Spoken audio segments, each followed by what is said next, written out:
제가 여태까지 20년 동안 투자하면서도 항상 그런 어떤 규제가 나왔을 때 처음에는 잠깐 주춤해요. 왜냐하면 이게 뭐지? 파악하는 시간. 예를 들어 내가 뭔가 대출을 받아서 매수를 하려고 했는데 여기 대출이 되나? 저게 뭐지? 나한테 어떻게 적용이 되나? 그런 시기가 살짝 필요해요. 그러니까 그것도 이제 사실은 정부에서도 뭔가 되게 알차게 준비해서 내놓은 대책이 아니고 지금 되게 급했잖아요. 이번에 9월 통계도 뭐 누락을 했네 마네 이런 얘기도 있었지만 뭔가 잘 준비해서 모든 상황들을 고려해서 뭔가 내놓은 대책이 아니기 때문에 다들 각 담당자들도 잘 모르고 또 그걸 실행하는 은행들도 이게 뭐지? 모르는 거예요. 어떤 매수자들이 질문을 했을 때 명확한 답변을 빨리빨리 줘야 되는데 저희도 지금 파악 중임이 난 거예요, 사실은. 그러니까 그런 시기들이 항상 있어요. 그래서 빨리 그런 부분들을 내가 직접 공부를 하셔야 되고 그때 요 타이밍에 내가 뭘 할 수 있는지 그때 정말 사실은 기회거든요. 항상 그런 기회가 오면 나한테는 기회다. 규제는 호재다. 대신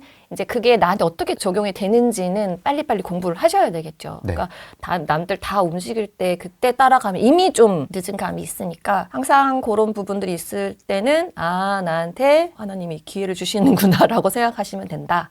너무 두려워하지 마셔라. 그리고 이번 규제는 사실은 너무 심각한 규제잖아요. 그러니까 어떤 복지 국가든 선진국에서도 모든 모기지론을 장려하잖아요, 사실은. 어쨌든 근로소득이나 어떤 나의 소득만으로는 주거 안정이라든지 이제 뭐 불을 한 스텝 올라가는 뭐 그런 것들이 한계가 있기 때문에 월세 내느니 내 집 장만해서 내 집의 이자를 내면서 주거 안정과 함께 같이 부를 축적하는 그런 시스템을 만들어라라고 얘기하는 게 사실 선진국형 모기지론이잖아요. 미국도 7, 80% 해주고. 네, 캐나다도 그렇고 모든 국가들이 다 선진국은 다 해요. 근데 대출을 금지한다는 나라는 어디가 있어요? 공산주의 사회주의밖에 없잖아요. 그러니까 그렇게까지 우리나라가 지금 그런 식으로 아예 못 사게, 현금이 없으면 못 사게 만들었다는 거는 역설적으로 물론 뭐 우리나라가 뭐 공산주의가 돼가고 있다, 사회주의가 돼가고 있다, 이거는 번외로 치더라도 그렇게까지 할 수밖에 없었던 이유가 뭘까를 한 번쯤 생각하셔야 돼요. 너무 다급한 거예요. 할 수 있는 게 없어. 그러면 그 안에 얼마나 폭발력이 있는 시장이 감추어져 있는지 사실 감추어져 있지도 않죠. 대부분 다 알아요. 그죠? 정부도 알고 대부분 우리들도 다 알고 다 알고 그거를 어떻게 해소할 수 있는 방법이 없는 거예요. 그래서 늘 제가 김현미 장관 계속 얘기하지만 빵이 아니고 호빵이 아니고 떡이 아니고 뭐 붕어빵이 아니고 뭐 이렇게 금세 만들어낼 수 없잖아요. 거기다가 이제 그쪽 진영들은 그쪽. 네, 그렇죠. 저짝 진영들은 재개발 재건축을 뭐 내몰림 현상이라든지 뭐 이렇게 재정착률이 떨어진다 이런 것들을 내세우면서 좀 사실은 반대적인 입장이 컸었잖아요. 역사적으로 봤을 때. 그러니까 물론 자기 이제 국회의원 선거할 때는 뭐 빨리 재개발하겠습니다, 재건축하겠습니다라고 했지만 실무에서는 막상 뭔가 잘 안 이루어진단 말이에요. 뭐 제초안이라든지 뭐 그런 것들. 그리고 이번에 오세훈 시장이 그 세운상가 종로 문화재 이슈도 있었다시피 그쪽에서는 또 왜 문화재를 저렇게 하면 안 된다 뭐 이런 식으로 또 반대를 했잖아요. 근데 오세훈 시장 혼자 서울시에서 이제 공급을 하려고 고군분투하고 있다고 저는 생각을 하거든요. 진짜 뭐 모아타운, 모아주택, 뭐 신속통합기획 뭐 이런 것까지 시작해가지고 한강변 이런 것들도 없애고 그래서 열심히 공급을 하고 있는데 실질적으로 그 공급이 원활할 수 없다. 뭐 오세훈 혼자서 막 열심히 한다고 해서 내년에 바로 입주 물량이 생기는 것도 아니고 항상 이 편차가 있기 때문에 시간이 걸리잖아요. 어쩔 수 없이. 그 상황 속에서 할 수 있는 게 이것밖에 없었구나. 오히려 역설적으로 이 시장의 폭발력이 어마어마할 수 있겠다라는 것들을 생각하셔야 되는 거죠. 이렇게까지 한다고? 이런 식으로. 싹 조용해지긴 하더라고. 호가가 떨어지진 않았던 것 같긴 해요. 네. 호가는 떨어질 수가 없는 게 매물량 자체가 없잖아요. 그러니까 뭔가 신규 공급이 있는 상황에서 뭔가 이거를 뭐 못하게 막았다라고 하면 이제 그 입주 물량이 있으니까 이제 그쪽으로 수요가 빠지거나 이제 가격이 좀 흔들릴 수는 있지만 전체적인 수요가 다 없는 상황에서 오히려 그 수요를 반으로 쪼개버린 거예요. 이거는 매수할 수 있는 물량, 이거는 전세밖에 못 놓는 물량. 이게 반으로 쪼개지다 보니까 우리가 뭐 이것도 먹을 수 있고 이것도 먹을 수 있어 이거랑 다르게 너는 이것만 먹어야 돼. 넌 이것만 먹어야 돼. 이렇게 쪼개다 보니까 오히려 전체 수요가 반으로 줄어들어 버린 거예요. 그 매수하시려고 했던 분들은 이제 이것도 살 수 있었는데 이거 못 사고 입주만 해야 되고 또 전세 놓으실 분, 그러니까 뭐 전세가 이제 이미 끼어져 있는 것들은 이게 팔 수가 없잖아요. 이제 그런 부분들이 이제 오히려 물량을 반으로 쪼개면서 전세는 전세대로 오르고 월세는 월세대로 오르고 전세가 오르니까 월세도 따라 오르고 그다음에 이제 물량 자체가 없으니까 매수를 원하는 지역들은 오히려 물량이 확 줄어들어 버렸잖아요. 그러니까 이제 매매가도 올라갈 수밖에 없는데 역으로 매수자의 상황도 여의치는 않잖아요. 이제 예전에는 전세 끼고 살 수도 있었는데 지금은 실입주만 해야 되니까.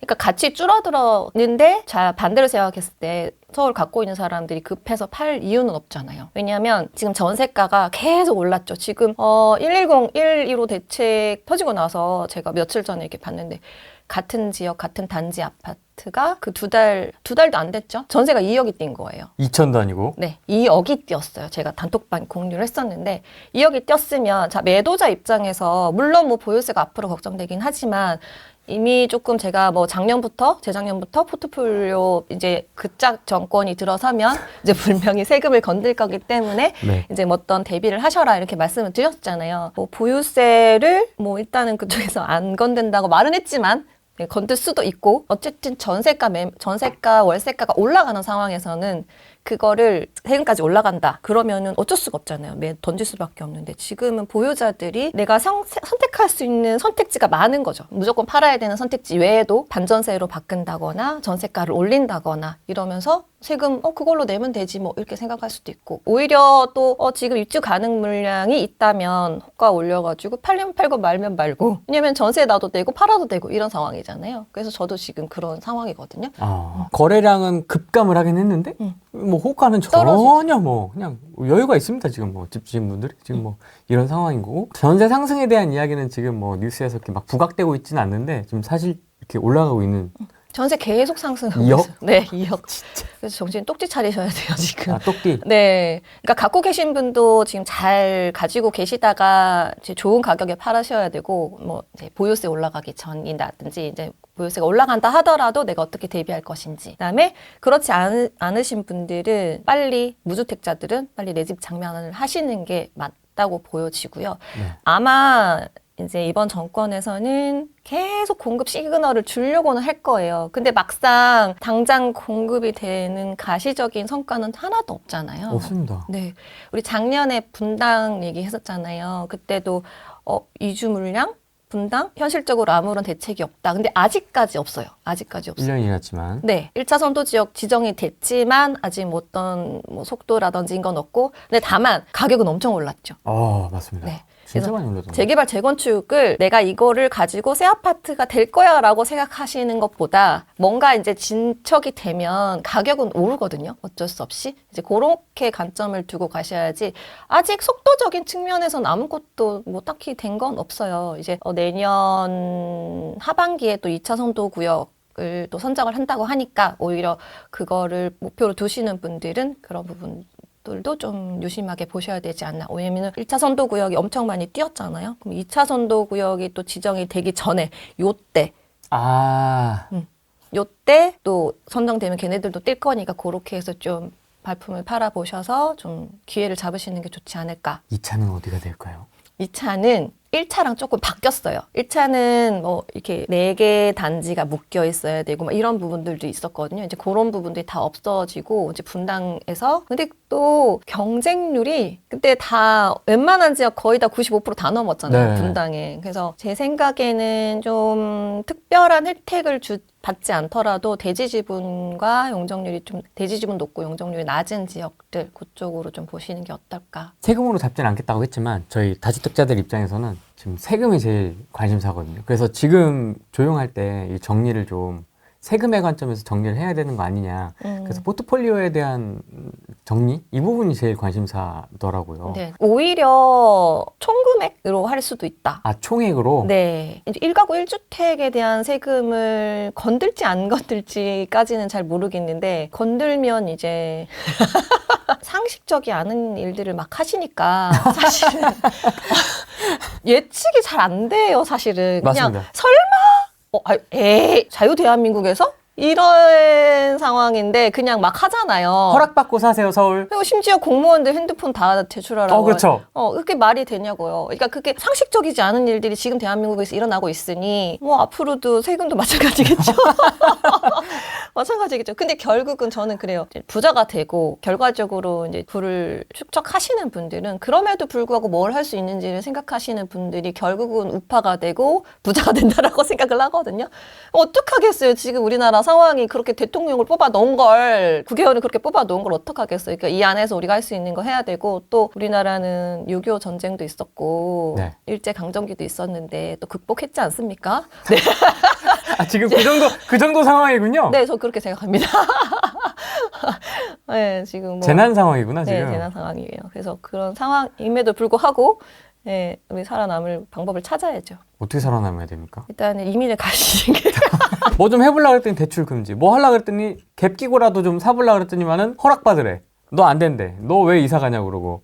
지금 그런 상황이라서 이게 지금 깝깝해졌거든요, 사실. 저 그게 너무 화가 나요. 너무 화가 나요. 진짜 저는 진짜 단언컨대 부동산을 통해서 제 인생이 바뀌었다고 생각하거든요. 그렇죠, 그렇죠. 네. 정말 저는 일도 열심히 했고 어떻게든 뭐 가난했지만 그 안에서 무언가를 할 수 있고 맨날 뭐 공부하려고 했고 뭐 방통대로도 편입하려고 했고 뭐 그러니까 가난했지만 할 수 있는 것들 열심히 하고 일도 정말 열심히 했거든요. 저는 뭐 의류 디자이너였지만 일 끝나면 공장 가서 단추 달고 재단 배우고 미싱사 언니 옆에서 이제 같이 일을, 그러니까 실무를 배우고 싶은 거예요. 그러니까 디자인을 잘 하려면 옷이 어떻게 구성이 되고 재단이 되고 이제 봉제가 되는 과정을 알아야 되는데 학교에서 배우는 거 약간 좀 한정적이거든요. 네, 응용이 잘 안 되니까 실무적인 거를. 네, 실무적인. 그러니까 내가 원하는 디자인을 하는데 공장 사장님 이거 옷이 안 돼! 이렇게 말한단 말이에요. 그러면 저는 이렇게 해서 이렇게 바가 뒤집어서 이렇게 하시면 되잖아요. 패턴 제가 떠도요. 이렇게 되는 거예요. 그러니까 이제 실력도 상승이 되고 나중에는 이제 연봉도 엄청 많이 받게 됐었거든요. 그러니까 항상 내 일에서 열심히 하지만 그치만 그걸 더 점핑할 수 있었던 거는 나는 이제 부동산이었다라고 생각하는데 일단은 정말 내 삶에서 열심히 충실하고 거기서 종잣돈을 모아서 거기서 부동산을 통해서 더 나은 삶을 위해서 나아가는 과정이라고 생각하는데 저는 부동산도 있지만 지금 일도 열심히 하잖아요. 한샘 일을. 그리고 사람들이 그거 왜 해? 라고 하지만 그냥 저는 일이 필요하다고 생각해요. 아무리 부자가 되더라도 이재용이 또 계속 일하잖아요. 뭐 전 세계 돌아다니면서. 그러니까 일이라는 게 필요하다고 생각하고 열심히 사는 사람들이라고 생각을 하는데 왜 그 사람들을 핍박하냐 이거지. 아무래도 그들도 학습된 데이터가 있다 보니까 사실은 이제 투기 가열지구라든지 규제 지역을 사실 차츰 이렇게 했었잖아요. 근데 이제 그게 갯메우기가 다 됐다는 걸 봤잖아요. 그러니까 확 다 해버린 거죠. 그거를 다시 되풀이되지 않기 위해서 나름 머리를 쓴 거죠. 갯메우기가 되지 않기 위해서. 확 이렇게. 그러니까 아까도 말씀드렸다시피 그렇게까지 할 수밖에 없었던 이유에 대해서 우리는 다시 곰곰이 깊게 생각을 해야 하고 오르는 건 어쩔 수가 없구나.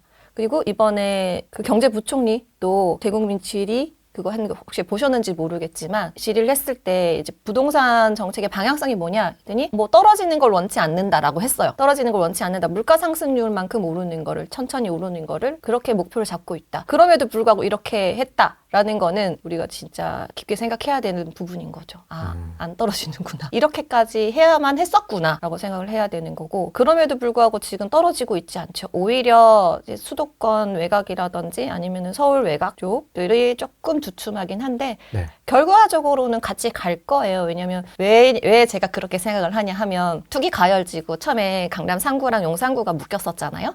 근데 그 아이들의 대장은 계속 그냥 갔잖아요. 그냥 그들은 그냥 대출도 필요 없는 사람. 규제가 있든 말든 난 상관없어. 나는 어차피 대출 안 받는 걸 이런 사람들. 그리고 부자가 너무 많잖아요. 연예인들 돈 벌면은 집부터 사잖아요. 그다음에 건물 사고 또 비트코인으로 돈 번 사람도 결국 부동산 사고 운동선수도 부동산. 네 사업해서 부동산. 네 그러니까 결국은 그들은 우리 같이 뭔가 대출이라는 것들을 이용해서 집을 사지 않아도 되는 그냥 원래 부자들이고 그들은 또 대안이 없잖아요. 이거 팔고 뭘 사야지. 우리 같은 사람들이야 갈아타기 전략 이렇게 생각을 하지만 그분들은 갈아타기도 필요 없는 분들이에요. 그러니까 그냥 원래 최상급지기 때문에 굳이 이걸 팔고 다른 대안 이민 말고는 없는 거예요. 그러니까 매도 물량이 나올 수가 없죠. 이민 가시는 분들. 그래서 압구정 사놓고 또 뭐 하와이도 하나 사놓고 네. 뭐 이렇게 하더라고요. 네, 이제 그러니까. 그분 나름대로는 이제 네, 포트폴리오를 분산시켜 놓으시는 건데 진짜 최상급지는 그들만의 세상이니까 뭔가 대안도 없고, 그러니까 매물이 나올 수도 없고 매수자도 대출 안 돼? 그래 고마워. 그냥 나는 어차피 필요 없어 이러면서 경쟁자 사라졌으니 더 좋지 이렇게 생각하실 수도 있는 거고. 그랬을 때 강남 3구 용산이 묶였을 때 가장 피해를 봤던 지역이 뭐냐 하면 어디냐 하면 강남 3구 용산구의 못난이들. 그 안에서 최고 상품이 아닌 거예요. 뭐 구축이었다든지 뭐 나홀로일 수도 있고, 근데 뭐 용적률이라든지 이런 게 좀 재건축이 안 나오는 걸 수도 있고, 이제 그런 아이들은 얘네는 분명히 상급지 못난인데 규제는 똑같이 받고 있었단 말이에요. 그래서 지금 상급지만큼 많이 오르진 않았어요. 상급지임에도 불구하고 똘똘이들만큼이 오르진 않았다면, 똘똘이들 뭐 10억씩 15억씩 오를 때 얘네들은 2, 3억 올랐단 말이에요. 그러니까 너무 많이 적게 오른 거잖아요, 사실은. 그게 왜 그러냐 하니, 만약에 이제 송파구 외곽지에 어떤 아파트가 있었다. 그럼 바로 옆에 강동구잖아요. 강동구 입지 나빠요? 좋잖아요. 네. 근데 그 당시에는 강동구는 규제 지역이 아니었단 말이에요. 그러니까 그래서 강동구가 오른 거예요. 송파구 못난이 살 바에 나 바로 옆에 길 하나만 건너면 그냥 송내동인데, 암사동인데 뭐 이런 식으로, 그러니까 강동구를 사게 되는 거죠. 올파포의 슈팅을 생각하면 진짜 네. 그러네요. 용산 살 바에 마포 사는 거예요. 용산 살 바에 성동구를 샀던 거죠. 그러니까 여기는 바로 같은 권역의 입지이면서 내가 살 수 있는 것들이 비규제 지역이니까 그때 그런 아이들도 같이 올랐던 거죠. 세상급지는 세상급지들 오르는데. 그래서 강남 3구의 못난이들만큼 오히려 뭐 송동구라든지 광진구라든지 이런 애들이 강동구가 훨씬 더 많이 오르게 됐던 거죠. 근데 지금 그거를 이 상황에 빗대어 봤을 때 서울이 전체가 다 묶였잖아요. 네. 다 묶였어요. 그러면 오히려 아까 그런 경계선, 서울의 경계에 있는 못난이들은 지금 조금 힘들 수가 있죠. 그래서 서울에 인접해 있는 경기도권이 오르기 시작하는 거예요. 분당, 광명 뭐 이런 식으로. 광명, 그다음에 구리, 구리. 그다음에 송도, 뭐 이쪽 비규제 지역인데 입지적으로 뭔가, 물론 서울에 비하면 그렇지만 그래도 인프라가 좋고 살만한 지역들이 동탄도 그렇고 쭉 오르고 있잖아요. 지금 뭐 3번도 역세권들이 지금 계속 오르고 있고. 그러니까 그런 식으로 이제 서울의 외곽선, 서울과 가까이 있으면서 비규제 지역들은 이제 오를 수밖에 없고, 역으로 서울에 있는데 이제 구리 옆에 있는 중랑구라든지 이런 아이들은 힘들 수 있는 거죠. 아시죠? 노도강. 노도강이 사실은 한강 인접성이 되게 안 좋잖아요. 구리가 훨씬 가깝거든요. 그렇죠. 운전해서 가다 보면은 쭉 광진구 가다가 구리 가다가 중랑구로 가요. 그쵸. 그러니까 중랑구보다 구리가 더 가깝거든요. 구리에서는 부릉하면 바로 한강입니다. 네. 근데 중랑구는 규제 지역이에요. 구리는 규제를 받지 않아요. 그러네요. 네. 그러니까 그런 식으로 이제는 오히려 서울 변두리에 있는 아이들은 조금 힘들 수 있지만 거기서 같이 인접해 있던 아이들은 경기도권은 오히려 수혜를 볼 수 있다. 만약에 갭 투자를 원하시는 분들은 그쪽으로, 아직 이제 토지거래 허가가 아니니까 이제 그쪽으로, 지금 실제로 구리 쪽에 인테리어 상담이 엄청 많아요. 또 데이터가 네. 또 그런 식으로 들어오는구나. 네. 다 이사 갈 예정이에요. 옮긴다는 얘기지 지금 구리로. 그럼 제가 그리고 축하드립니다. 축하드려요. 이제 그렇게 하시고, 또 하나 이제 투자 포인트를 생각하시면 강남 3구의 못난이들은 그동안 나는 강남 3구 못난인데 바로 옆에 강동구에 비해서 규제를 나 혼자 받고 있었기 때문에 못 올랐어요. 근데 이제는 동등해졌잖아요. 이제는 동등해졌어요. 이제 강동구를 사도 똑같이 규제를 받고, 맞습니다. 강남 3구 그다음에 용산구의 못난이를 사도 규제를 받아요.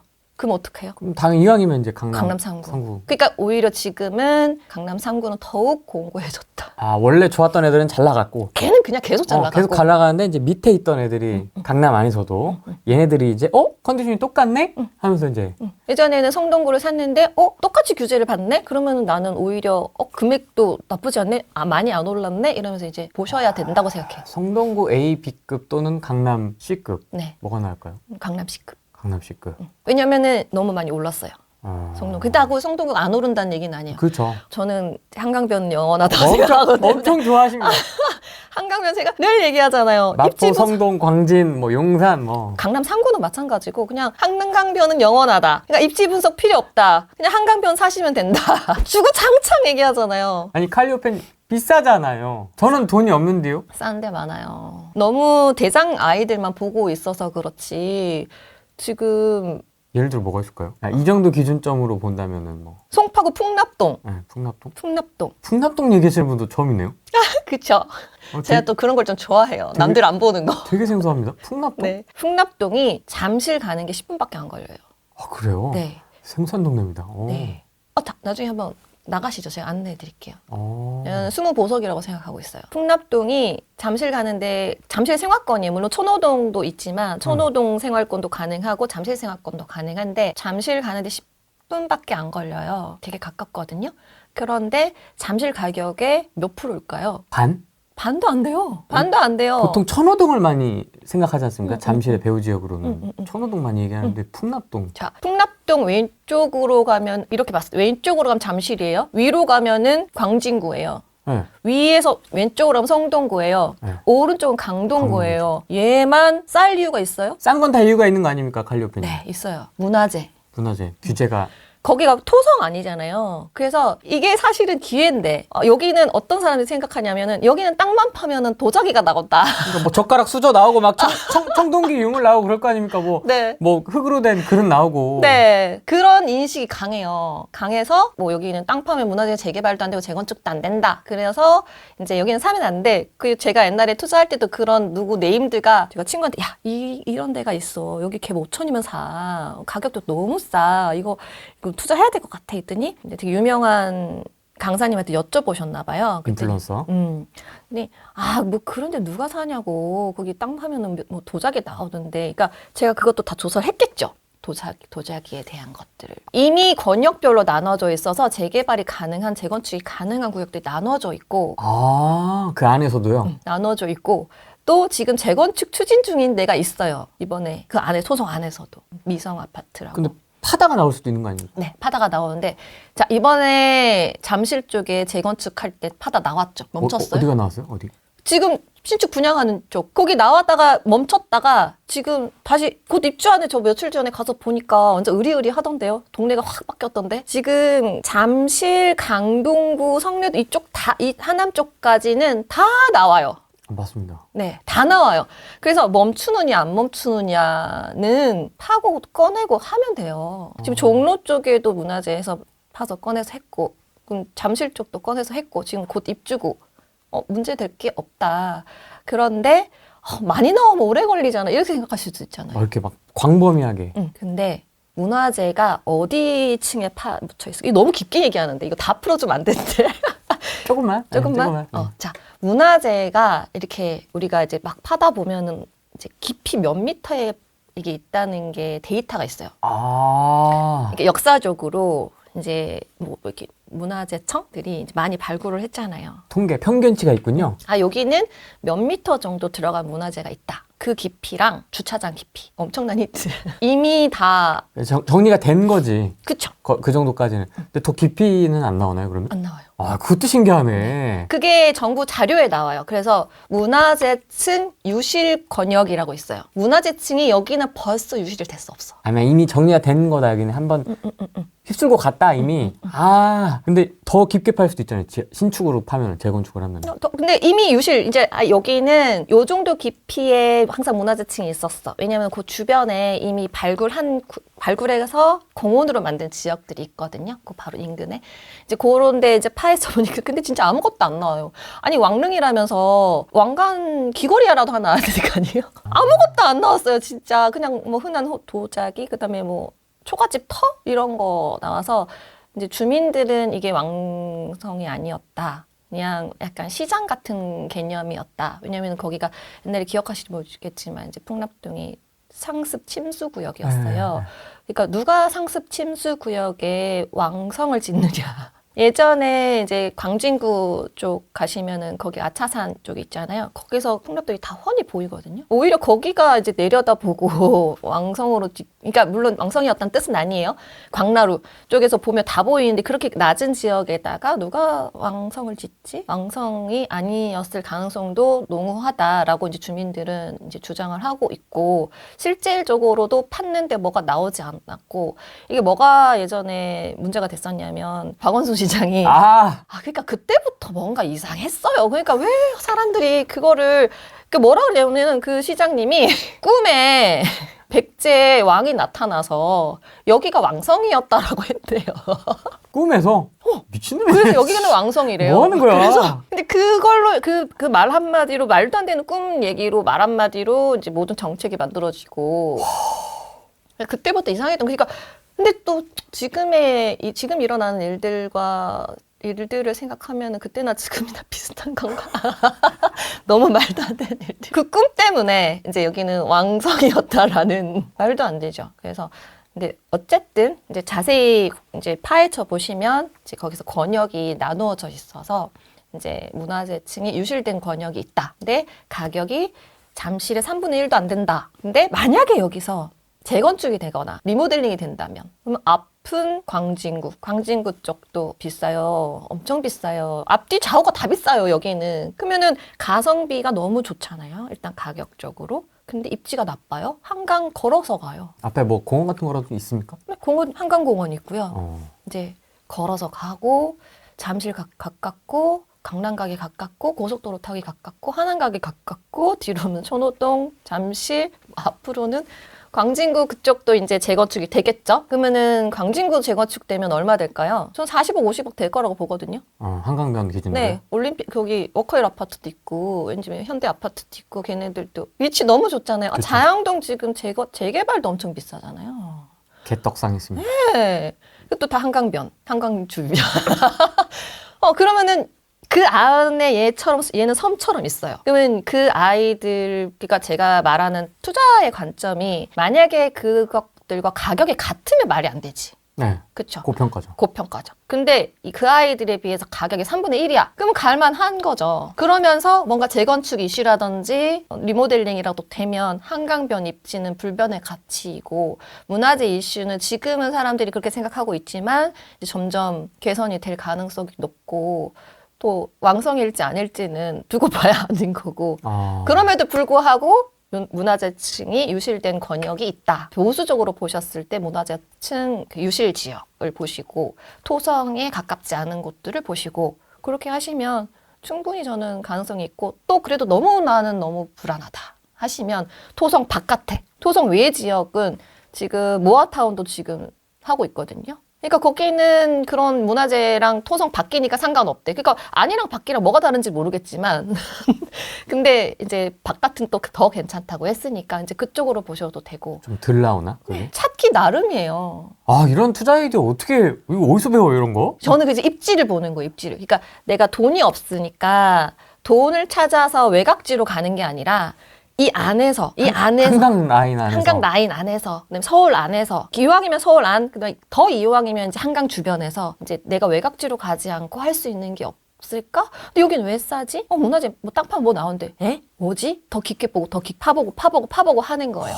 문화재 이런 데이터까지 찾아보실 줄은 몰랐습니다. 와, 대단하다. 그래서 예를 들어 지금 제가 그렇게 말씀을 드렸지만 많아요. 공부해 보시면. 그러니까 이제 대장 항상 대장만 생각하시다 보니까 대단지, 역세권 이런 거. 나홀로도 오를 때는 오르거든요. 근데 이제 만약에 지금은 개분 안 되시니까 다들 실거주 투자로 보셔야 되잖아요. 그렇다. 그래서 오히려 이제 그런 지역들은 가격이 싸니까 내 투자금도 적고 이제 유지해야 되는 대출금도 적잖아요. 그러니까 그런데 입지는 어때요? 입지는 좋잖아요. 입지 좋으니까 병원 잠실로 다니고 쇼핑 롯데타워로 가고 뭐 음식 먹으러 갈 때도 롯데 가서 먹고 하는 거예요. 그러니까 그런 인프라를 누리는데 원래는 그 인프라를 누리려면은 40억, 50억 줘야 되는데 나는 뭐 10억대. 뭐 10분 거리에 왜 가격도 3분의 1 가격에 그러면은 할 수 있는 투자처 아닌가요? 그래서 얘가 만약에 잠실주공이라든지 얘네들이 잠실 쪽에 입주가 됐어. 저는 50억, 60억 갈 거라고 보거든요. 50억 벨트라고 제가 얘기했었거든요. 50억 벨트. 그쪽 다 뒤집어지면 그건 이제 그것도 진짜 보수적으로 잠실주공 5단지까지 재건축이 되고 장미까지 되고 이러면은 진짜 완전 그냥 캐슬처럼 되는 건데 거기서 10분 거리 나는 거기 걔네가 50억, 60억 갈 때 3분의 1만 그냥 쫓아가줘도 돼요. 내가 그게 풍납동이 잠실만큼 좋아요. 광장동만큼 좋아요. 그게 아니잖아요. 그렇죠. 그러니까 내가 할 수 있는 거에서 최선을 다한다. 내 자금 안에서. 얼마입니까? 10억 초반이에요. 8호제곱이. 대박이다. 아까 제가 말씀드렸던 게 이제 강남 3구 규제는 받는데 바로 옆에 성내동은 대출 규제 안 받고 강동구로 가도 대출 규제 안 받고 새 아파트고 얘는 낡았고 뭐 이런 부분들이 있었죠. 근데 그때 같이 출발 시점에서 비슷한 가격이었다면 당연히 글로 가는 게 맞죠. 새 아파트고 뭔가 규제도 안 받고. 근데 지금 그것도 많이 올랐어. 강동도 많이 올랐단 말이야. 그러면은 잠실도 많이 올랐어. 이제 규제는 똑같이 받아. 그러면 이제 얘네들이 그런 것도 한번 찾아보시고. 그렇게 따지면 가양 염창 라인은 어떻게 보세요? 거기는 이제 주변 환경이 여기만 그러니까 저도 거기도 조금 옛날에 저희가 거기 경매 낙찰 받아가지고 단타로 1억 먹었던 데가 거기거든요. 소형 아파트들 많고 네, 막 했던. 저기는 한강 뷰 쫙 보이는 쪽이었어요. 거기 또 돛담배 막 있잖아요. 세일링하고 막 그거 하는데 정말 예쁘더라고요. 근데 거기가 거긴데 거기는 같은 가격이면 저는 아까 계속 비교를 했잖아요. 같은 가격이면은 나는 잠실 생활권을 누릴 수 있고 한강 생활권을 누릴 수 있고 그다음에 또 뭐 천호동 생활권을 누릴 수 있는데 뭐 염창이 나쁘다는 건 아니고 같은 가격이면 거기는 사실 뭔가 인프라가 잠실만큼은 좀 떨어지잖아요. 일자리도 그렇고 물론 뭐 마곡도 있고 하지만 아직까지는 정비가 조금 더 필요한 상황. 그러니까 뭔가 주변 환경이. 근데 만약에 이제 가격이 이제 제가 말씀드렸던 풍납동이 가격이 좀 올랐다. 그럼 또 달라지는 거지. 그러니까 제가 계속 지난번에는 뭐 좀 개인적으로 생각한다라고 얘기를 했지만 이제 내가 할 수 있는 것들 그때그때 지금 가장 좋은 입지가 계속 바뀐다고 생각하거든요. 그러니까 지금 입장에서는 저는 그쪽 지역이 좀 괜찮다고 생각하는데 만약에 얘가 좀 오른다고 생각하면 가격적인 차이가 좀 있다 하면 가양 염창도 그때는 또 고려할 만한 대상이 된다. 그 입지 자체는 나쁘지가 않다. 근데 같은 가격 비슷한 가격일 때는 지금 현재로서는 이쪽이 조금 더 이제 전체적인 인프라를 누리기가 더 좋다라고 저는 생각을 해요. 지금 제가 생각난 거는 가양 염창 라인이었고 사실 그렇게 이렇게 쭉 보면 다 비싸거든요 지금. 그래서 구리 재개발. 구리 재개발도 보셔야 돼요. 한강이랑 너무 가깝고 바로 건너편은 뭐죠? 강동구잖아요. 네. 강동구잖아요. 강동구 싸요, 비싸요? 비싸요. 비싸잖아요. 그러니까 한강 건너면 강동구인데 물론 인프라가 이미 되어 있지. 강동구는 너무 살기 좋잖아요. 근데 바로 건너편 구리 재개발 쪽은 아직도 있지만 근데 사실 구역이 많이 있잖아요. 구리도. 네. 전체적으로 다 확 뒤집어졌을 때는 이제 가격 차이가 지금 구리 재개발도 너무 싸거든요. 지금 속도가 초반입니까 그럼? 초반이에요. 너무 싸요. 그러니까 이제 뭐 2주 한 해 만에 뭐 이제 뭐 2주 한 해 만에라고요 지금? 그럼 초반은 아닌 거예요. 그러니까 이제 구역이 여러 개 있으니까 아. 네. 제가 가진 구역은 좀 아직 초반이어가지고 이제 그런데 어쨌든 순차적으로 다 재개발이 됐을 때는 거의 이제 큰 신도시처럼 될 거잖아요. 그러면은 이제 입지적으로 서울에 왔다 갔다 하기 나쁘지 않고 그러면은 만약에 아까 자양동 재개발이 너무 비쌌잖아요. 근데 자양동에서 구리까지 가는데 한 20분에서 30분 걸린단 말이에요.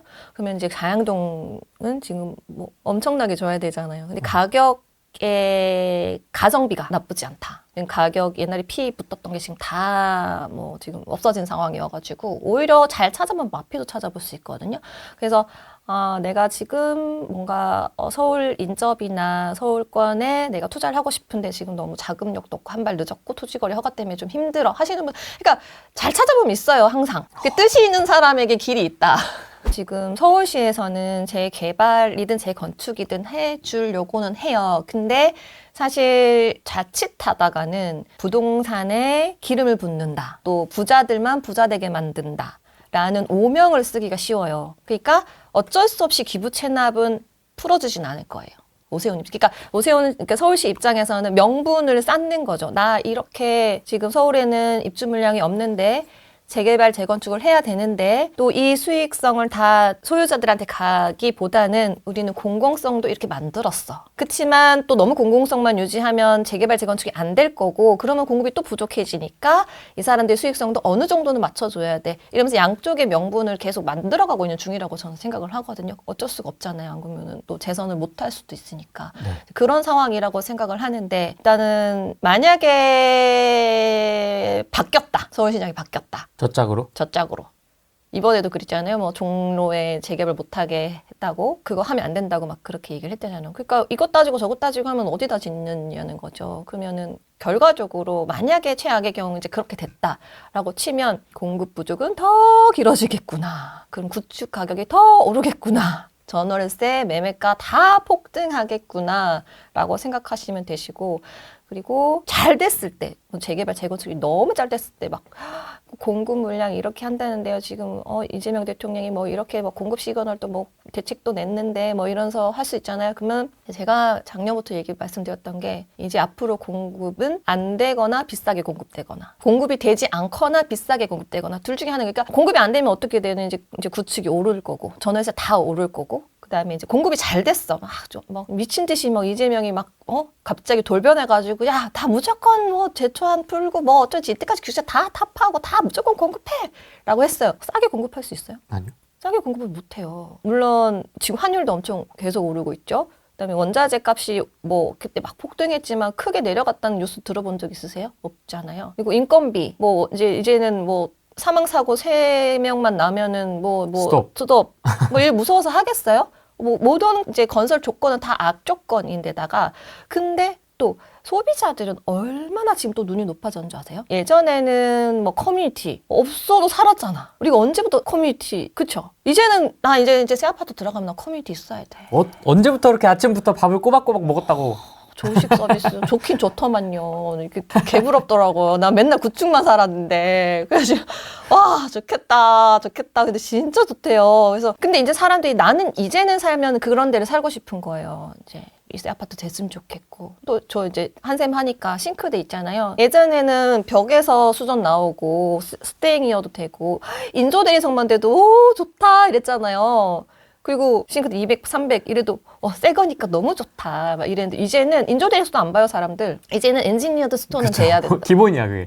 볼도 사각볼이어야 되고 폭포 수전이어야 되고 그러면서 싱크대 700, 800 왜 이래요.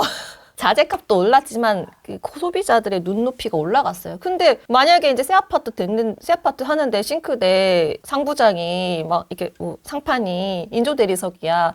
난리 날걸요 입주자 대표에서. 그렇죠. 그러니까 어떻게 싸게 공급이 가능하냐는 거죠. 싸게 공급될 수가 없고 모든 법적인 것도 이제 공급이 어렵게 만들지만 원자재 값도 올랐지만 사람들의 눈높이와 이제 생활 수준도 올라갔다. 그러니까요. 그래서 모든 상황들이 싸게 공급되기는 걸러 먹었어요. 이제 못해요. 그러니까 이게 옛날에는 커뮤니티가 있으면 되게 좋아했는데 지금은 있다고 해서 좋아하는 게 아니잖아요. 이게 진짜 퀄리티가 굉장히 높아야 만족을 하는 수준이라서. 그리고 한강뷰는 이제 뭐 무조건 통창이어야 되고 막 이거 창문도 쪼갰더니 난리가 나고 이랬잖아요. 그러니까 지금 현실이 그래요. 사람들의 현실이. 그래서 지금은 이제 정말 제가 뭐 작년, 재작년부터 신흥부자가 될 타임입니다라고 얘기했던 게 한결같잖아요. 그러니까 이게 갑자기 바뀔 수 있는 환경이 아무것도 없고 공급이 갑자기 될 수도 없고 된다 하더라도 너무 비싸게밖에 될 수 없는 환경이라서 빨리 내 집 장만을 하시고 가지고 계신 분들은 막 급하게 팔지 마시고 끝까지 좀 천천히 파셔야 되고 그래야지. 왜냐하면 다시 가질 수가 없잖아요. 다시 서울 아파트를 내가 지금 팔아서 못 갔잖아요. 다주택자들, 저도 다주택자지만 지금 이거 팔아서 할 수 있는 서울 아파트 다시 못 가져요. 그럼 어떻게 돼요? 진짜 막 죽겠다 할 때까지 가지고 있다가 파는 거예요. 그래서 제가 올해 초에 이제는 그 주택임대 사업자 말소된 게 몇 건이 있어서 팔아야지 했는데 올해 초까지만 해도 그렇게 막 매수세가 막 그렇진 않았잖아요. 네. 그래서 주임사 풀린 거 몇 개를 이렇게 내놨는데 또 항상 그렇잖아요. 그때는 내가 팔고 싶은 건 안 팔리고 꼭 똘똘이들한테 연락이 막 와요. 그럼 좋은 것만. 그럼 막 승질이 확 나요. 내놔놓고 화는 나는 거지. 그치. 그래서 막 전화 일부러 안 받고 막 걷었어요. 막 이러고. 근데 그때 그때 제가 12억에 매수할 사람이 있어요 이랬는데 지금 18억 됐거든요. 몇 달 사이에. 가지고 계시는 분들은 최대한 잘 파는 것도 지금은 재개발입니까? 재건축? 아파트. 되게 폭발적이네요, 이게. 거기도 이제 아까 송파구는 아니긴 했지만 거기도 강남 3구, 용산구 안에 못난이었어요. 근데 거기도 지금 전세가가 막 계속 오르고 있더라고요. 이제 이렇게 되면서. 그러니까 이제 그런 식으로 지금 시장을 좀 보셔야 된다. 너무 이제 걱정하실 필요 없고, 이제 다주택자들은 싹 다 팔아서 지금 상급지 못 가니까 있는 걸 잘 파는 재테크를 하셔야 되고, 매수자들은 빨리 지금 뭘 살 수 있는지 생각하셔서 또 구리도 묶일 수 있거든요. 동탄도 묶일 수 있고. 그러면 그때는 구리 2채 살 수 있는 걸로 1채밖에 못 살 수 있는 거니까. 그리고 그렇게 잘 생각하셔가지고 빨리 이 기회를 잘 활용하셨으면 좋겠어요. 구리 재개발. 구리 재개발. 풍납동 재건축 가자. 나 이렇게 막 지역 얘기하는, 그래서 맨날 얘기할 때 되게 두루뭉실하게 얘기하는 게, 이제, 잘 찾아보세요, 있어요, 막 이렇게 얘기를 하는데. 원래는 제가 지도까지 펴는데, 그거는 제가 조금, 자제를 했고, 네, 또 네. 가서 또 덥석하실까봐. 풍납동은 제가 한번 나중에 투어 해드릴게요. 진짜 알겠습니다. 정말 좋아요. 이거 보면은 다 시골 같거든요. 그러니까 거기는 이제, 재개발이 안 되는 지역은 정부에서 이제 매입을 하고 있어요. 그래서 다 이제 펜스 쳐놓고 이러거든요. 그러면 저는, 제 눈에는, 여기 다 공원이구나 이렇게 보이는 거예요. 펜스 쳐져 있으면은. 근데 이제 예전에 휘파람도 자주 오고 했었거든요. 누나 이거 뭐예요? 뭐 시골도 아니고 이거 뭐예요? 이렇게 바로 앞에 롯데타워가 이만하게 보이는데 나는 이게 다 공원으로 보이는데? 저 진짜 열받는 게 세금 진짜 때려 부어가지고 바닥에 그림 하나 그려놓고 옛날에 뭐 초가집터. 박원순 때입니까? 나 진짜 너무 그게 우리 세금이 줄줄 새는 거예요. 그리고 또 막 해가지고 항아리로 막 해서 항아리에 이제 그림 그려놔 색칠해놔서 우리 딸이 보더니 엄마 저거 나도 그릴 수 있는데 이러니까 저거 만드는데 뭐 세금 한 2천 썼을걸 이제 그런 것 좀 안 했으면 좋겠어요 진짜. 그리고 항아리 위에다 왜 나무는 심는 거예요? 다 죽는데. 항상 죽으니까 얘가 뿌리를 못 내리니까 맨날 죽는데 맨날 저렇게 돼 있고. 저는 되게 제가 사랑하는 동네. 그러니까 저는 잠실도 되게 사랑해요. 저 잠실 조합원이잖아요. 잠실 사랑해요. 그럼에도 불구하고 풍납동이 되게 가성비, 그 생활권. 균형 있게 좀 보시려고 하시는 거죠. 객관적으로 지금 어디가 가성비가 나오는지. 만약에 풍납동이 잠실이 70% 가격대다 그럼 저 추천 안 하죠. 그럴 필요가 없어요. 근데 지금은 절반도 안 해요. 자양동은요? 자양동은 원래 좋아요. 자양동 관심 있는 분들 엄청 많으시던데. 자양동 너무 좋죠. 너무 좋죠. 근데 너무 비싸잖아. 됐다 비싸요. 됐다 비싸요. 그 자양동 재개발 살 돈으로 지금 풍납동 아파트를 살 수 있어요. 그러니까 이제 물론 자양동도 재개발이 되면은 완성이 됐을 때는 어마어마할 거예요. 평지에다가 자양동은 약간 성동구도 그렇고 이제 성동구 옆에 용산구 그다음에 그 위로 성북구 뭐 이렇게 쭉 가면은 다 언덕이에요. 그래서 좀 갈 때 조금 입지에 비해서 뭔가 다니기 좀 그렇게 막 너무 쾌적하다 이런 느낌이 안 들거든요. 근데 거기서 쭉 내려서 광진구 딱 가잖아요. 그러면 쫙 평지요. 다 평지던데요? 분당 가는 느낌이 들어요. 분당에 있는 느낌이 살짝 들어요. 맞습니다. 평지에 있고. 맞습니다. 그리고 되게 편안하고 또 학군도 좋잖아요. 바로 건너면 또 잠실. 너무 좋죠. 너무 좋아요. 근데 항상 가성비로 따지셔라. 나쁘다는 게 아니에요. 자양동이 지금. 자양동 너무 좋죠. 근데 내가 할 수 있나? 그만큼의 가치, 돈을 가지고. 그리고 말씀드렸잖아요. 재건축은 오래 걸린다. 왜냐면 재개발 같은 경우는 저는 물론 잘해서 빨리 추진되는 건 이제 정말 운이 좋아가지고 내가 딱 하나 샀어. 근데 그게 착착착착착 너무 잘 돼. 그러면 정말 땡큐인데 재개발이라는 게 재건축보다 더 좀 힘든 게 뭐냐면 소유자들의 이해관계가 다 다르잖아요. 그러니까 아파트 같은 경우는 24평, 25평형, 30평형, 뭐 48평 이렇게 되어 있고 뭐 요 정도만 층 이렇게 해서 감정표가 쭉 내서 뭔가 크게 뭔가 분쟁이 생길 일이 없어요. 만약에 내가 1층이고 2층인데 감정평가금이 몇백만 원 차이 난다고 내가 가가지고 싸울 거야 뭐야. 그러니까요. 그치? 그런 일이 별로 없는데 재개발 같은 경우는 너무 이해관계가 다르고 뭐 단독도 있고 진짜 도로 쬐끔맣게 갖고 있는 사람도 토지 있고 등 소유자니까. 쬐끔한 거 갖고 있는 사람도 있고 그리고 막 뭐 빌라 갖고 있으신 분도 있고 근데 빌라도 위치에 따라 감평이 다를 건데 나는 이제 이럴 거고 근데 또 빌라 같은 경우는 건축 연도도 다 다르고 네. 그러니까 이해관계가 되게 많이 복잡하단 말이에요. 그래서 이제 탁탁탁탁 되면 너무 나이스하지만 그렇지 않을 경우에 대비해서 너무 큰 돈이 묶이면 너무 힘들어요. 그래서 그 입지가 나쁘거나 그 투자가 나쁘다는 건 아니고 그만큼 내가 만약에 대출을 껴고 했다 그러면은 어떤 수익률은 되게 낮을 거란 말이죠. 임대 수익 이라든지 전세가도 한정적일 거고 큰 목돈이 들어가 있거나 대출금을 많이 내야 되는 상황이 생기는데 시간이 길어지면 길어질수록 내가 나는 자양동이 너무 좋아. 나는 이게 10년 있다 돼도 상관없어 라는 마음이 될까요? 안 될 거라는 말이죠. 그래서 이제 그런 부분들에 대해서 제가 포트폴리오를 생각해라. 본인의 포트폴리오에 맞는 투자를 해야 된다라고 말씀을 드리는 게 약간 그런 관점으로 생각하시면 될 것 같아요. 그 동네가 나쁘다는 얘기는 절대 아니에요. 네. 돈 많으신 분들은 하면 돼요. 나는 자양동 투자, 재개발 투자를 뭐 대출 없이 어차피 돈이 썩어 남아 도니까 그냥 박아둘 거야. 자양동 뭐 10년 있다 돼도 20년 있다 돼도 상관없어. 이렇게 생각하신 분은 하시면 돼요. 지금 성수동 막 박듯이.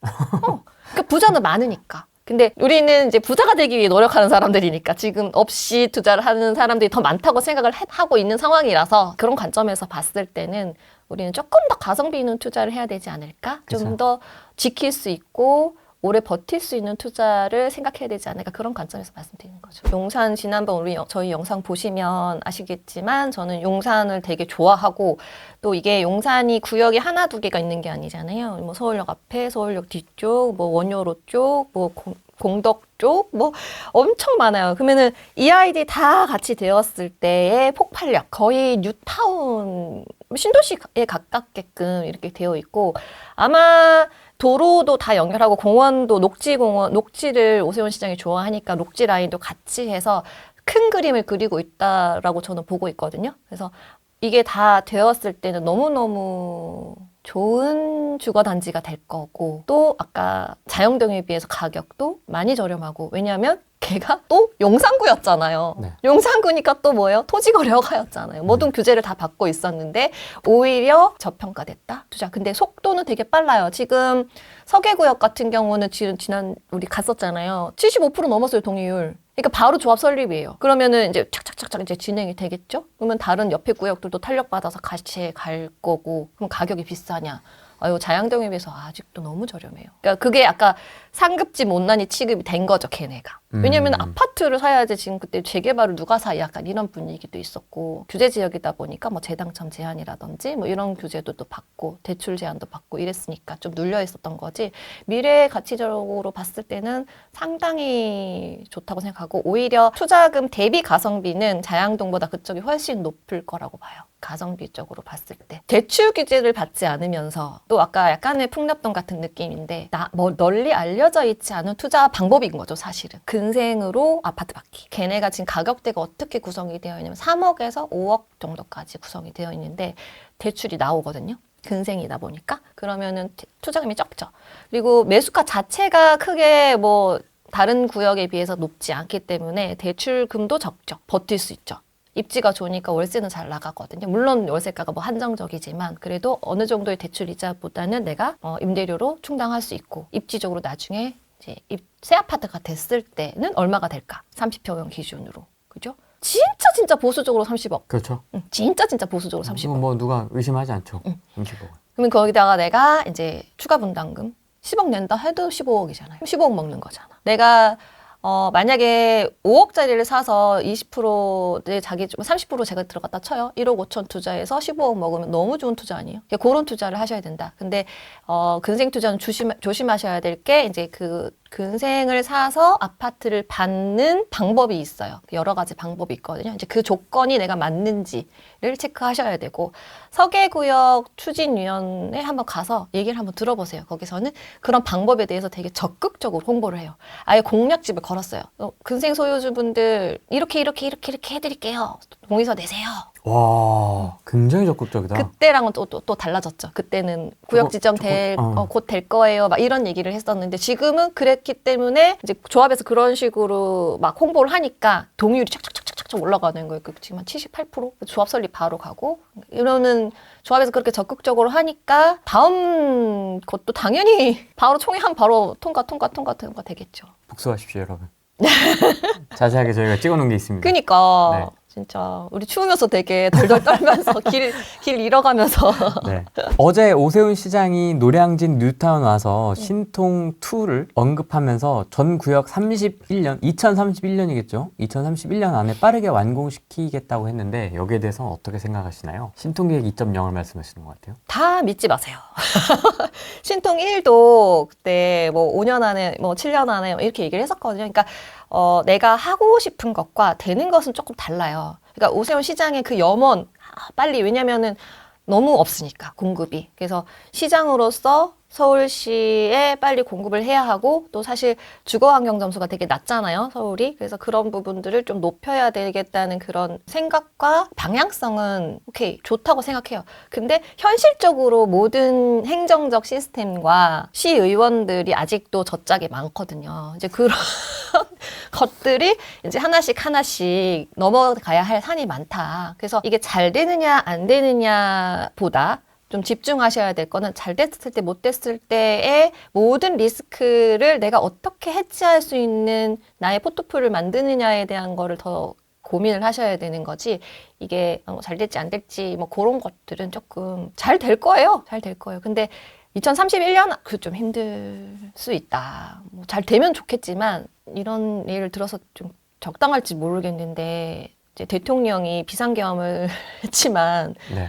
그 안에서 군인들이 대통령이 지시를 했다고 해서 다 한 몸으로 움직여지지 않았잖아요. 마찬가지라고 생각해요. 모든 행정이. 그러니까 나는 이런 방향으로 지시를 했지만 전혀 딴 소리를 하는 장군도 있고 뭐 하지 않았다는 말을 했다는 증인도 있고 인 것처럼 이제 모든 게 수장이 내가 이제 그런 방향 속으로 내가 일을 끌고 간다 하더라도 그 안에 있는 모든 행정적인 것들이 딱딱딱딱 이루어지지는 않는다. 그래서 구청장도 있고 또 조합원들의 이해관계도 있고 하니까 그런 숫자, 내가 신축이 되는 시간들보다는 그랬을 때 안 그랬을 때 내가 잘 소유하고 이 부동산을 지킬 수 있느냐를 조금 더 중점적으로 생각하시면 좋겠어요. 입지도 나쁘지 않고 뭐 신통에 대해서는 나쁘다고 생각하는 게 아니에요. 지금 서울이나 경기도권은 좋은 물건이 너무 많아요. 그리고 또 그렇다고 지방이 나쁘다는 것도 아니고 지방도 지금 뭐 상급진 다 올랐잖아요.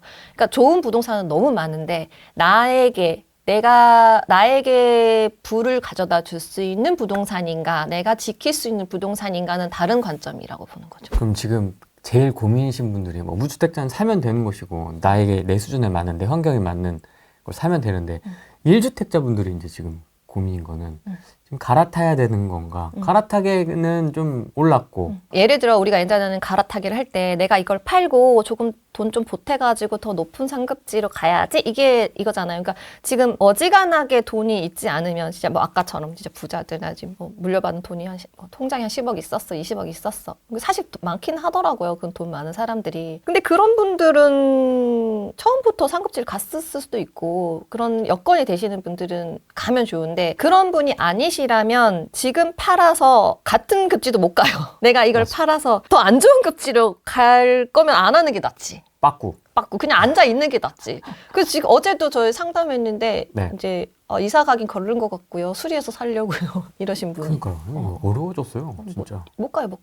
그래서 그런 규제를 한 거겠죠. 일주채짝도 발목 잡아놓으려고. 아 일단 멈춰 다 멈춰 일단 아무것도 하지 마. 얼음 못 가니까 이제 상급지로. 이게 재개발을 하겠다는 거야 말겠다는 거야 이런 생각이 그러니까요. 드는 거죠. 왜냐면 또 뭐가 문제냐면은 재당첨 제한이 또 걸려요. 맞습니다. 재당첨 제한이 예전에는 강남 3구 용산까지만이었는데 저 같은 경우는 이제 목동이라든지 미아동의 재개발이 다 재당첨 구역인 거예요. 그러면 이게 얘네들이 할 생각이 있나? 재개발을 예전 정부도 전 정부도 그랬지만 어떻게든 규제를 하기 위해서 그때그때 땜빵식으로 정책을 내놓다 보니까 이게 어떤 파급력이 있는지에 대한 생각이 전혀 없는 것 같아요. 그러니까 계속 다시 보완 정책도 나오고 보완 정책도 나오고 그러니까 그런 점에서는 달라진 게 없다. 근데 그것밖에 할 수 없었으니까 어쩔 수는 없었겠다라는 생각은 들지만 이거 어떡하려나? 누가 저 찾아오셨는데 이제 결혼을 염두에 두고 있다는 거예요. 그래서 갈아타기를 해야 되냐고 이제 보니까 나쁘지 않아요. 갖고 있는 게. 그래서 그 남자친구가 먼저 사고 합쳐라. 서울 거를. 이거 팔고 살려고 하지 말고 왜냐면 지금 이거 팔고 살려면 이제 규제 지역이니까 돈도 더 많이 들고 투자금이 많이 들잖아요. 그러니까 차라리 그냥 남자친구 단독 명의로 그럼 무주택이니까 이제 실거주를 하나 사고 본인 집은 전세 로튼 월세 로튼 해서 남자친구 들어가서 그때 결혼식을 해라. 그러면 2주택이 되는 거잖아요. 또 신혼부부는 또 결혼으로 인해서 2주택자가 되면 또 일정 기간 비과세를 받을 수 있는 여건이 되거든요. 그게 또 10년으로 바뀌었다고 그러더라고요. 또 5년이었다가 그래요? 결혼하라 이거죠. 10년까지로 또 비과세. 그럼 더 좋지. 그러니까 오히려 더 남자친구 결혼하기 전에 오히려 더 10년 동안 살 수 있으니까. 또 똘똘한 항체 정책이 사실은 지금 취득세 중과 때문에 똘똘한 한채 그리고 이제 종부세 이런 것 때문에 종부세 한채는 봐주지 않을까 막 이런 심리 때문에 그리고 다주택자를 다 핍박하고 다주택자는 나쁜 놈들 이렇게 하니까 이제 똘똘한 한채 성향으로 갔지만 사실은 정말 부자가 되려면 복리를 만들어야 되거든요. 그리고 똘똘한 항체에 깔고 있어도 정말 실질적으로 나한테 경제적 이득은 하나도 없어요. 세금만 많아져요. 그래서 강남에 오래 사셨던 연배 있으신 분들은 나 집값 오르는 거 싫어. 난 실감도 안 나는데 세금만 많고 막 이런 말씀 하시잖아요. 네. 돈 들어오는 건 하나도 없으니까. 그러면은 아까 이제 예비 신혼부부 같은 경우는 제가 어떻게 조언을 드렸냐 하면 남자친구가 결혼하기 전에 매수를 해서 거기 어쨌든 토지가 활용을 받아야 되니까 실거주 해야 되잖아요. 그러니까 거기서 실거주를 할 수밖에 없고, 그러니까 그쪽 가서 신접 살림을 차려라. 그리고 내가 갖고 있던 집은 월세를 내든 전세를 내든 그러면 여기서는 어떤 수익이 생기잖아요. 이 수익금으로 지금 이제 남자친구 집에 대출 이자를 내던 세금을 내던 그러면 내가 이거를 보유할 수 있는 여력이 더 시스템이 만들어지는 거죠. 근데 이거를 내가 똘똘한 한 채로 갔어. 그러면 돈이 들어오는 건 세금은 오로지 내가 버는 수입으로만 메꿔야 되니까 맞습니다. 조금 무리하면은 이제 그때는 좀 멘탈 나가는 거죠. 세금이 무리했나. 또 이자가 올라가면 이자 하우스 푸어 얘기가 나오고 내가 너무 욕심부렸나 이런 생각을 할 수밖에 없기 때문에 그러니까 이제 그런 시스템들을 생각을 하셔서 이제 매수를 하시는 게 좋겠다. 그래서 남자친구한테 따로 매수하신 다음에 결혼해라. 굳이 안 해도 된다고. 오늘은 또 그 위장 미혼 그런 얘기도 있더라고요. 이런 정책들이 항상 양면이 있으니까 쪽면 저쪽 면 다 생각해서 나한테 어떻게 적용하면 좋을지에 대한 것들. 그러니까 지금 상황이 안 좋잖아요. 좀 정치적인 것도 그렇고 국가적으로도 그렇고 부동산적으로도 그렇지만 다 너무 안 좋다라고 생각하실 게 아니라 거기서 내가 뭘 할 수 있을지. 제가 항상 하는 얘기지만 좀 지겨우시겠다 이런 얘기를 하면 항상 했던 얘기여서 그러니까 내가 뭘 할 수 있을지 하시면 고민하시면 항상 길은 있더라. 저는 그렇게 생각을 해요. 그래서 제가 이 자리에 있다고 생각을 하고 저 사실 진짜 제 보유 채수 따지면 저 뉴스 나와야 돼요. 전세 사기꾼으로. 아직은 안 나왔다. 그리고 잘 헤쳐나가. 그러니까 그걸 잘 헤쳐나갔다는 거예요. 관리를 하면서. 오히려 지금 무시적 갱신돼가지고 어떻게 연락을 해야 돼요. 너무 싸게 계셔가지고. 이자 내역서 보여주면 저 힘들어요 할까 지금. 그래도 그게 나아요. 전세금 뭐 그런 그러니까 돈 빚쟁이보다 이제 내가 받을 게 있는 게 마음 편하더라고요. 그렇죠. 네, 그러니까 그게 낫죠.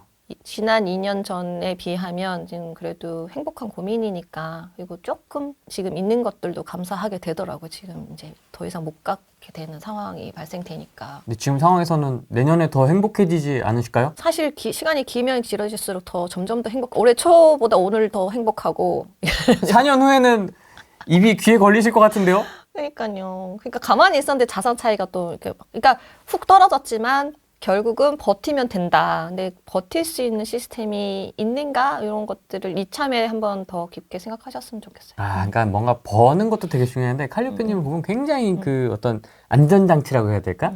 그런 것들을 굉장히 잘 고민을 하시는 것 같아요. 세금적으로든 역전세 쪽으로든 어떤 쪽으로든 그런 스트레스를 안 받고 좀 20년 이렇게 롱런할 수 있게 하는 시스템?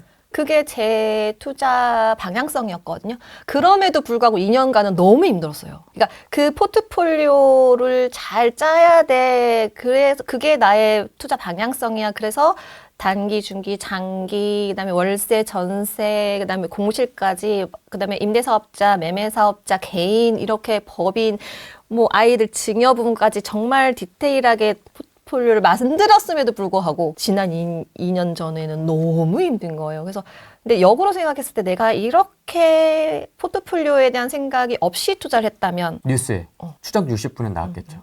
나왔을 것 같아요. 너무 감사하죠. 지금은 이제 뭐 더 갖기보다 잘 지키면서 어쨌든 뭐 메꿀 거 다 메꿨으니까 이제 적당한 때 매도하면서 그냥 좀 즐기려고요, 이제. 이재명이 세금으로 다 빼들어갈 것 같은. 초반에 말씀드렸잖아요. 우리나라는 6.25 전쟁도 견뎠고 일제강점기도 극복한 그런 저력이 있는 지지 않겠습니까? 그래서 저는 지금 우리 딸한테 투자하고 있어요. 너가 빨리 미국 가서 정착을 해서 우리 가족을 구원해다오. 공부 잘해요. LP도 따고 예, 맨날 어제도 100점 받았대요. 네, 그래서 네가 나의 희망이다. 네, 어떤 대학에 가면 그래서 이제 미국 부동산 쪽으로 지금 이 고난이 잘 헤쳐나가진다 하더라도 네. 약간의 민족성이나 이제 우리나라의 과거, 뭐라지, 역사적 환경을 봤을 때 자유민주주의가 다시, 지금은 저는 자유민주주의가 아니라고 생각하고, 자유민주주의가 다시 우리에게 찾아왔더라도 또다시 번복될 가능성이 없지 않아 있다. 아, 어떤 민족성인데요? 지주들을 끌어내려서. 지주. 지주 나왔다, 지주. 지주들을 끌어내려서 저 나쁜 놈들, 그게 이제 공산화됐던 북한이 우리나라를 쳐들어왔을 때 이제 40년대, 50년대. 그때 막 했을 때 이제 다 해서 이렇게 죽이고 죽창. 또 이제 민주주의가 됐는데 근데 그게 사실 반반이잖아요. 투표율을 보면 너무 많거나 적거나 이게 한쪽으로 훅 간 게 아니란 말이에요. 그러니까 언제든 다시 이렇게 될 수 있고 다시 우파가 집권한다 하더라도 또 다시 바뀔 수도 있고 좀 선동을 좀 잘 당하는 민족성인가 그런 생각도 들어요. 저는 요즘 소고기 미국산 너무 잘 먹잖아요. 맛있습니다. 맛있잖아요. 그리고 막 가면 요새는 미국산 소고기집 가면은 막 벽에 막 연예인들 사인 장난 아니에요. 근데 우리 미국산 소유 수입할 때 어땠어요? 난리가 났었죠. 촛불 들고 나가고 저 왜 저러나 저 했어요. 정말 광우병? 정말 저런 거를 저렇게 나쁜 거를 미국 사람들이 우리한테 수출한다고? 그럼 그쪽 사람들은 다 죽었나? 그러니까요. 미국 사람도 다 죽었나? 근데 저는 그 기억이 제가 이제 거래처 공장 사장님한테 작업 지시를 하러 갔는데 사장님이 공장 문 닫는다는 거예요. 왜요? 이랬더니 공장 사장님 아버님이 소를 키우는데 자기 지금 광화문 가야 된다고. 그거를 가지 않으면 촛불을 들지 않으면 정말 나라를 위하지 않고 우리의 목숨을 그냥 하찮게 여기는 사람인 것처럼 그때 막 사회적 분위기가 그랬고 선동을 잘 당하는 민족이다. 공감합니다. 네. 선동을 너무 잘 당하는 민족이다. 연예인 뭐 했다 그러면 쫙 달려가지고 악플 쓰고 연예인 자살하고 뭐 했다고 의혹 있다고 막 다다닥 막 너 그럴 줄 알았다 뭐 이래가지고 또 자살하고 이게 너무 많잖아요. 그러니까 좀 안 그랬으면 좋겠어. 그래서 근데 계속 반복되는 것 같지 않습니까? 그래서 선동 대한민국에서 선동 너무 잘 당하는 사람 민족성이다. 그래서 다시 자유민주주의가 오더라도 또 이렇게 될 수 있다. 또 이렇게 저는 그래서 우리 딸이 이민 갔으면 좋겠는 거예요. 또 실제로 이렇게 준비하고 계시지 않습니까? 네. 공부도 잘해서 이뻐 죽겠어요. 그게 제일 좀 힘이 되시죠? 돈 버는 것보다 자식 힘이 제일 좀 크지 않으세요? 막 힘들더라도 막 딸이 전화 오면은 뭐 했다고 그러고. 100점 받았어. 막 하나 틀렸어. 이러면은 어제는 수학 시험 쳤는데 이제 문제가 이상하더래요. 그래서 선생님한테 가서 따졌대요. 문항 오류. 그래서 선생님이 사과했다고. 추가로 질문 드리고 싶은 거는 그 많던 폭락이들은 어디로 갔습니까? 그니까! 어디 갔죠 다? DSR 3단계 해서 뭐 폭락한다 그러고 역전세로 폭락한다 그러고 다 어디 갔죠? 제가 DSR 괜찮다고 했잖아요. 네. 아무런 문제 없다고. 지금 스트레스 DSR 얘기한 사람 있어요? 아무도 없잖아요. 다 어디 갔노? 그러니까. 경매 쏟아진다고. 그니까. 그래서 그때 저희 영상에서 팩트 체크 했었잖아요. 그거 다 아파트 아니고. 네. 아파트 아니고. 이상한 거다. 도시형 생활주택이랑 오피스 비슷한 그런 것들이다 했는데 그때 우리 사례로 나왔던 그 중에 한 건이 며칠 전에 제가 낙찰받은 거예요, 쌤. 이러면서 찾아오신 거예요. 그래서 진짜? 이게 너무 좋은 거예요. 그래서 봤더니 지금 어떻게 됐어요? 했더니 지금 리모델링 잘 진행 중이고 호가 5억 올랐고 5억이요? 그리고 실거래 4억 올랐고 사업 진짜 올랐네. 제가 좋아요, 안 좋아요? 좋죠. 너무 그러니까 막 폭락이가 막 얘기를 떠들었더라도 진짜 사실은 이게 이렇게 일방적이잖아요. 저한테 뭔가 피드백이 오진 않잖아요. 이런 방송을 하던 제가 블로그에 글을 쓰던 해도 그래서 저희가 좀 이게 무슨 소용이야 라고 해서 자주 나오거나 뭐 글을 요즘은 저 더 안 쓰게 되더라고요. 그런데 너무 보람되는 거예요. 누군가는 이렇게 새겨 듣고 또 낙찰 받아서 너무 또 막 4억 올랐고 5억 올랐고 또 다음 스텝을 준비하고 하니까 너무 뿌듯하잖아요. 그래서 이거지. 이거다. 내가 보여주고 싶었던 게 이런 거였다. 그런 말 듣지 말고 지금 내가 할 수 있는 거 하고 지금 이 기회를 더 이용해서 앞으로 나아갑시다 이런 거였는데 무슨 소용이라고 했는데 진짜 해서 딱 와서 쌤 저예요 하는데 생긴 것도 예쁘게 생겼어요. 그래서 아프랭님한테 얘기해야지 이러면서 근데 우리 방송에서 했던 그 물건 중에 하나. 결국 뭐예요? 그것도 경매 물건 떨어지긴 뭘 개뿔 떨어져요. 지금 별로 없고 그때 잡았어야 돼. 지금도 늦지 않았죠. 뭐. 앞으로 떨어질 가능성은 없고 더 오를 거라 이렇게 미친 규제를 내놨다라고 생각하시면 돼요. 두렵습니다. 뭘 해야 될까요, 이제 아, 저희는? 그는 뭐든 할 거예요, 다. 뭐 사법, 입법 다 행정. 행정 다 장악했으니까. 그럼에도 불구하고 포기할 수는 없잖아요, 우리 삶을. 네. 더 희망적으로 가야 하니까 다 잘 공부해서 찾아가셨으면 좋겠어요. 그래서 좀 흔들리지 마시고 왜 이런 상황이 누누이 말씀드리지만 이렇게까지 했을까? 이건 사실은 북한에서 하는 일이잖아요. 이제 허가받고 이사해라는 그런 지경까지 만들어 이유가 뭘까? 얼마나 많은 내재된 에너지가 있길래 이렇게까지밖에 할 수 없었을까를 생각해 보시면 조금 더 시장을 바라보는 게 심플해지지 않을까? 그렇게 생각을 해요. 그래서 서울 아파트 경매 하셔서 갭 투자 안 되시는 분들은 경매는 토지거래 허가 안 받아도 되니까 그런 식으로 해서 이제 월세를 놓으시든 전세를 놓으시든 실거주를 하시던지 기회는 많이 있다. 뭘 할 수 있는지 찾아보시는 시간이 되셨으면 좋겠습니다.